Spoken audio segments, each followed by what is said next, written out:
I don't know if you're anything like me, but I have noticed something in my own body lately that I haven't said out loud to anyone yet.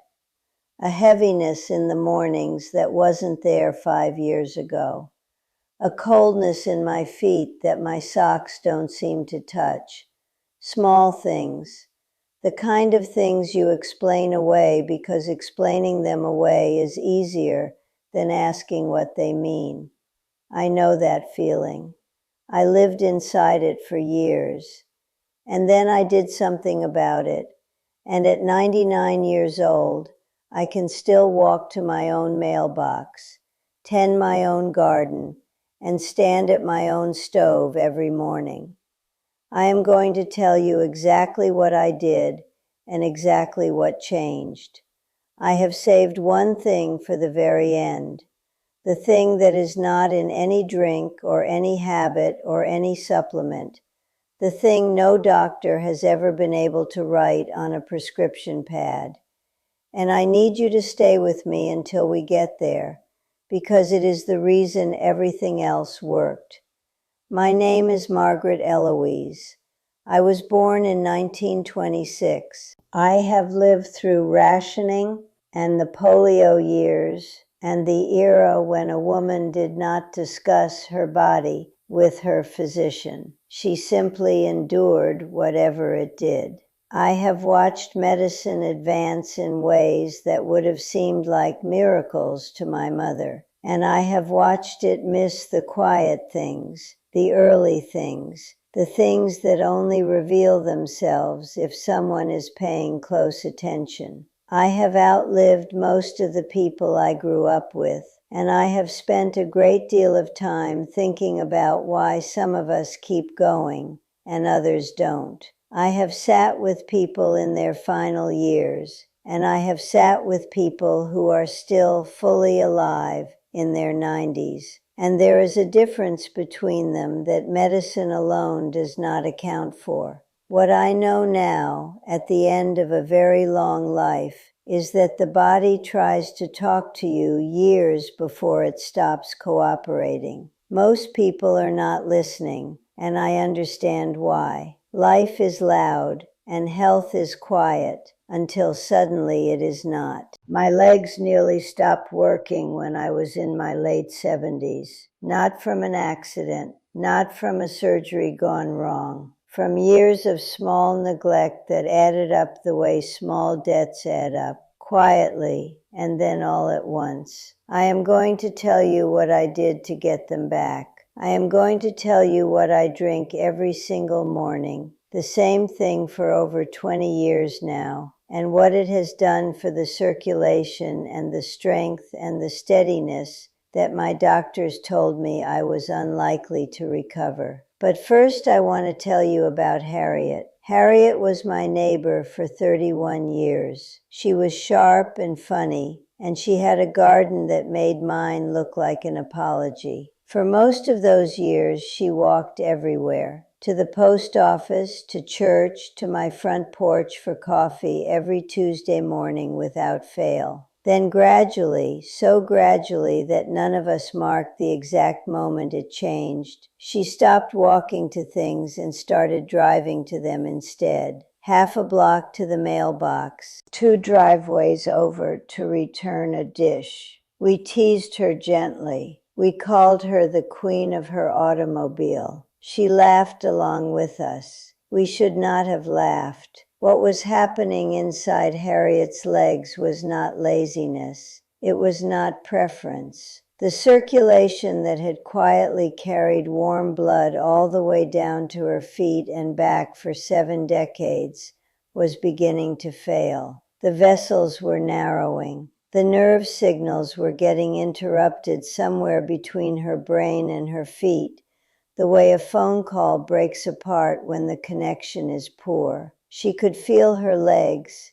She just could not fully trust them anymore. And because none of us knew what we were seeing, we made it a joke instead of a conversation. I remember the afternoon she tried to walk from her front door to the end of her driveway to meet me and stopped twice to rest, leaning on her car with both hands, looking down at her feet as though she was genuinely surprised by them. She looked up at me and said her legs just felt full of something, like they were packed with sand from the knee down. I did not know what that meant then. I know exactly what it means now. Her blood was not moving. It was sitting in her legs, and her legs were telling her the only way they knew how. And she did not have the language to name what she was feeling, and neither did I, and so we both let it pass. By the time Harriet was 82, she needed a walker. By 84, she was using a wheelchair for anything more than a short hall walk. She was not in pain, she told me once. That was almost the hardest part. There was nothing dramatic to point to, nothing that had declared itself an emergency. Her legs had just gradually, incrementally, quietly stopped being legs she could rely on. Because it had happened slowly, she had adapted slowly. And by the time she understood what had been lost, most of it was already gone. I stood at her kitchen window with her one afternoon, looking out at her garden, which someone else was tending now. And she said something I have carried with me every day since. She said, "Margaret, I think I stopped listening to my body a long time ago. I think it was trying to tell me something, and I just kept waiting for it to say it louder. It was trying to tell her. And there are signs, specific and real and visible, that it uses. I want to walk you through them now because every single one of them appeared in Harriet years before her legs gave out, and no one caught them in time. Harriet mentioned the first one for years before any of us took it seriously. She called it her old bones acting up. She would describe it every time she came for coffee on Tuesday mornings. A heaviness in her legs when she woke up. Not tired after exercise heaviness, but the kind that is there before she has done anything at all. The kind that makes getting out of bed feel like lifting something unfamiliar. We nodded along and changed the subject. We were wrong to. Here is what that heaviness actually means. When circulation to the legs is beginning to decline, blood pools in the lower limbs overnight instead of being returned efficiently toward the heart. The vessels that should be contracting and releasing, moving blood back up, have weakened. By morning, there is a low-grade congestion in the tissue of the legs and feet, and the body registers that congestion as weight. Think of a drain that is beginning to slow. The water still disappears eventually, but there is always a little standing in the basin now, when there never used to be. It is not your bones. It is your blood not moving the way it should. What I did when I noticed this in my own legs was start moving before I did anything else in the morning. Before coffee, before breakfast, before anything. 10 minutes of walking in my kitchen, back and forth, not for fitness, to pump the blood back into circulation before the day put any real demands on my legs. That habit has never left me. I still do it every morning, 20 years on. The second sign is one Harriet complained about for so long that we stopped registering it as a complaint. She would arrive at my door on cold mornings with her coat buttoned to the collar and her hands wrapped around her coffee cup, and she would say her feet were blocks of ice again. We assumed it was the cold. It was July. I do not mean cold because the floor is cold, or cold because it is winter. I mean cold in July with socks on, cold in a warm bath that heats the rest of you and leaves your feet behind, cold in a way that makes you reach for another blanket at night and wonder why it never quite helps. We bought her thermal socks for Christmas one year. She thanked us.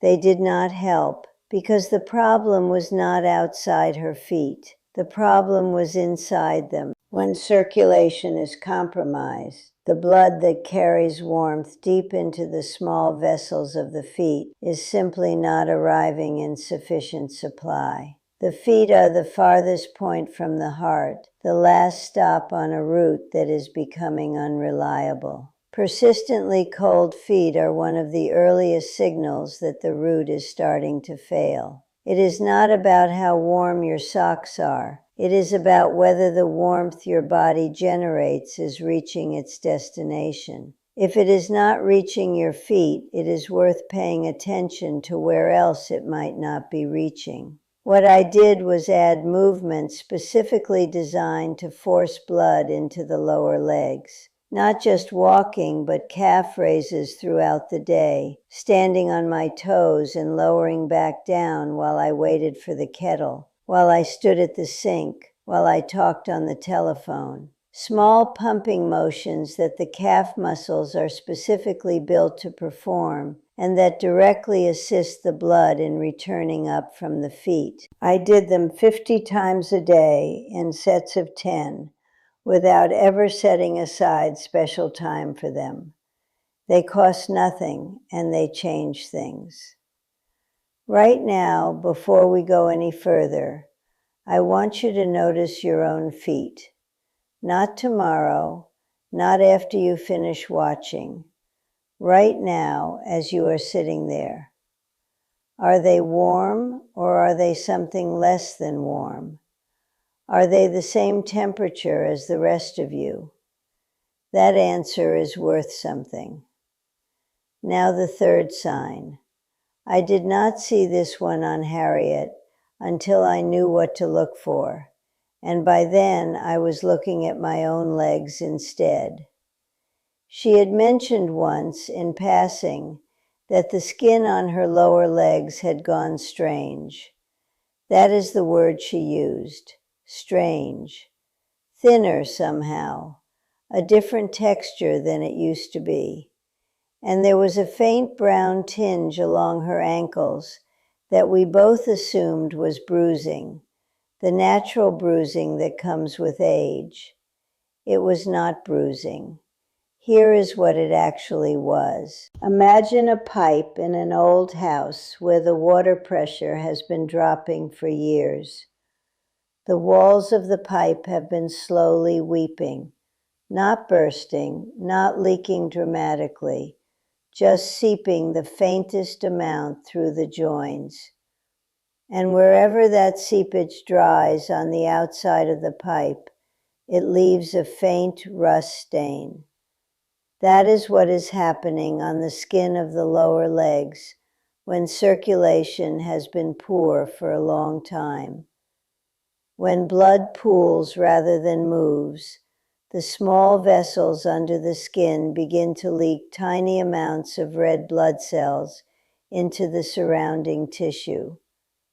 Those leaked cells break down and leave behind deposits of a pigment called hemosiderin, which shows on the skin as that brown or rust-colored staining at the ankles and shins.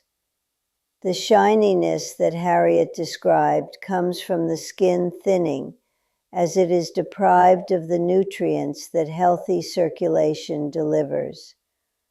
The body is printing a map of what is happening underneath, and most people never read it. After every bath, I looked at my legs. Not a glance, a real look. Both legs from the knee down, the color, the texture, the feel of the skin when I ran my hand across it. If anything looked different from the week before, I noted it. That habit of looking took 2 minutes, and it caught things early enough to address them. I still do it. I have done it for 20 years without missing a single week. The fourth sign. Harriet walked everywhere for most of her adult life. And then there came a period, years before the walker and years before the wheelchair, when she started stopping on her walks. She never said she was in pain. She said her legs got a tired ache in them, the way a machine gets when it has been running too hard.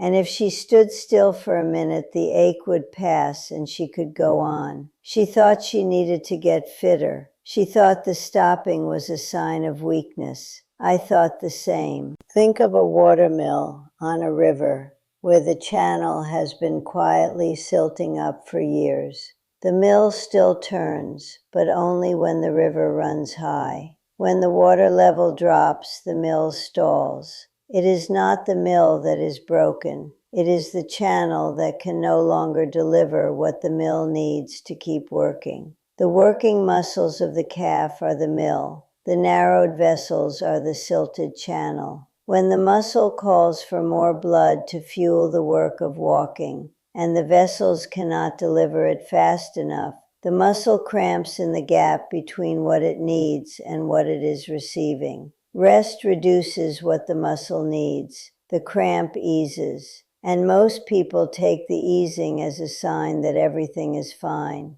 That pattern of walking until the ache comes and resting until it passes is called intermittent claudication, and it is a direct signal that the blood supply is being outpaced. The easing is not reassurance. The easing is the body reducing demand because the supply will not meet it. If walking triggers a consistent ache or cramp in your calves that rest relieves, please do not write it off as age or fitness level.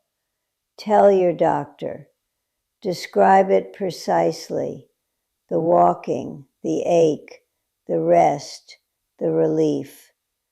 Those 4 words together mean something specific to a physician who knows what to listen for. What I did was work with a very specific kind of movement that the doctor called supervised walking. Walking until the ache arrived, resting until it passed, and then walking again.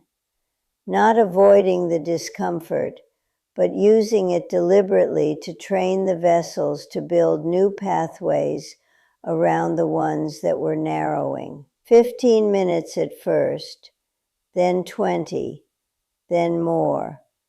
Over 6 months, it changed what my legs were capable of. Not overnight. Over 6 months of not avoiding the signal. The 5th sign is the one that was hiding in plain sight in Harriet's sitting room for years, and none of us named it for what it was.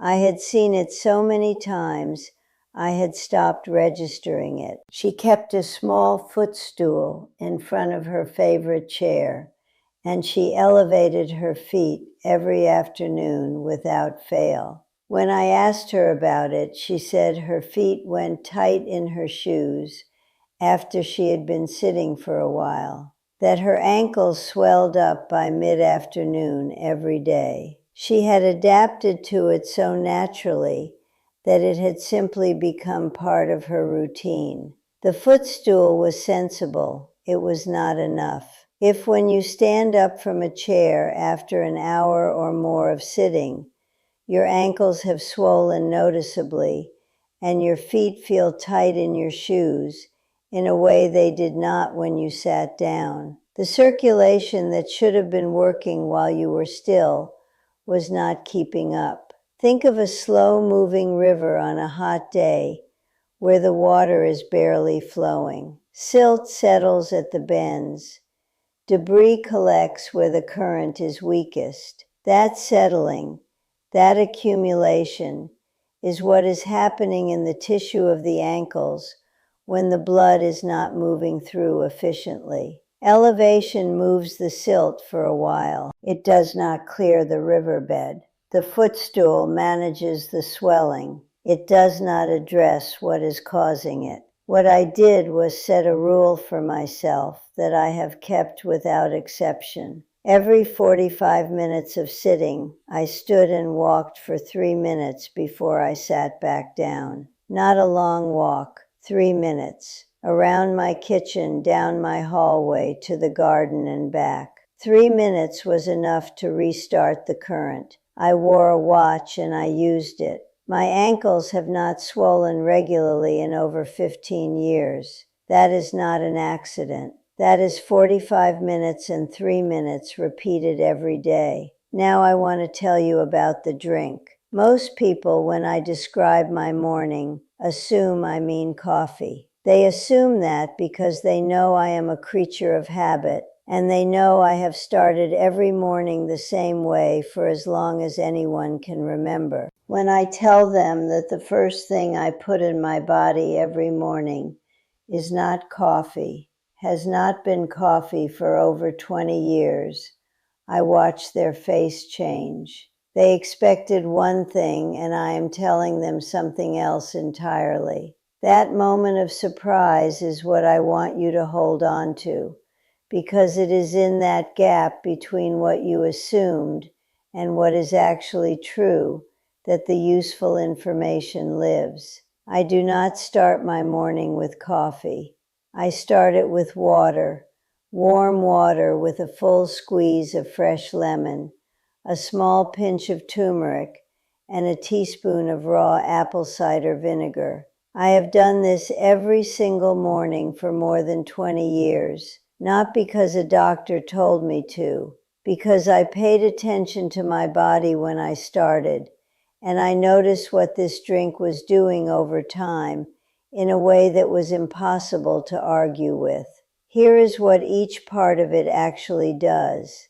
The warm water starts circulation moving before any demand is placed on the body. After a night of stillness, the vessels are at their most contracted, and the warm water is a gentle signal to begin opening. It is the simplest thing I do, and I believe it matters more than most people realize. The lemon is not there for flavor. Fresh lemon juice contains compounds that support the elasticity of blood vessel walls, and vitamin C is one of the building blocks the body uses to produce collagen, which keeps those walls supple rather than stiff. Stiff vessel walls are a significant part of why circulation declines with age. What keeps them from stiffening is collagen. What helps produce collagen is vitamin C, consistently delivered over years, not taken once, but taken every morning as a habit the body can count on.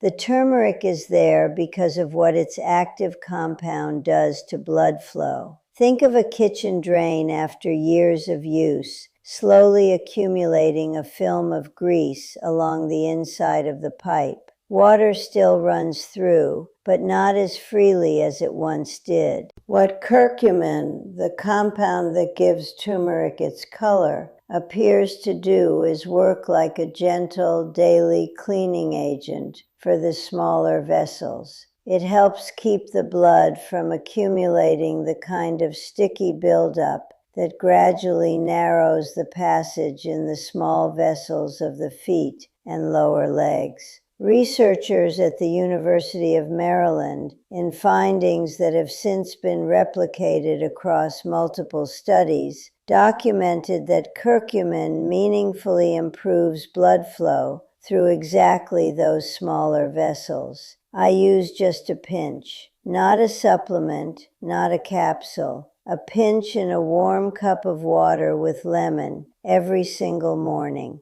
The apple cider vinegar is there because it helps the body manage blood sugar in the first hour after waking, which is when blood sugar tends to spike in people whose glucose regulation is not ideal. And blood sugar and circulation are tied more closely than most people understand. Elevated blood sugar damages blood vessel walls over time, the way that rust works on an iron pipe, slowly, invisibly, from the inside out, until the wall itself is compromised. By keeping the morning blood sugar response steadier, the vinegar is protecting the vessels the lemon is working to keep supple. This drink costs less than $1 a day. I make it in the same cup every morning. My doctor has seen my circulation markers and my leg strength over the past 20 years, and she has no medical explanation for where they have gone.